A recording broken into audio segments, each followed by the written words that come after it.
បាទសូមអរគុណអតិថិជនដែលតែងតែគាំទ្រ Hanger HL Sport Shop ចង់ទិញរ៉ាកែតពេញប៉ុងដែលមានគុណភាពល្អកុំភ្លេចមកកាន់ Hanger HL Sport Shop ឈុតនេះគឺយើងបិទឈុតដងនីតកូ Hina Hayata ហើយនឹង Harmon Sathu ទាំងសងខាងជាមួយនឹងវ៉ាន់ការពារអាកាសល្អមួយយើងឃើញថាថ្មីនេះឈុតដងនីតកូកំពុងតែពេញនិយមខ្លាំងជាពិសេសដង Hina Hayata ហើយនឹង Harmon Sathu ទាំងសងខាងហ្នឹងហើយឈុតនេះគឺយើងវាយអូសកកិតល្អហើយលេងអតៈលេងផ្ទះអីគឺល្អមែនតើគេអូសមកយើងអូសកាត់វិញក៏ល្អដែរឈុតដងនេះហើយគឺឈុតដងនេះគឺជាឈុតដែលខ្ញុំកំពុងតែប្រើប្រាស់រាល់ថ្ងៃដែរតម្លៃឈុតដងនេះទាំងវ៉ាន់ទាំងអីគឺ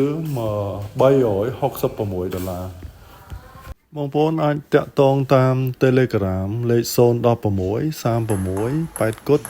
នឹងហើយអរគុណច្រើនបងប្អូន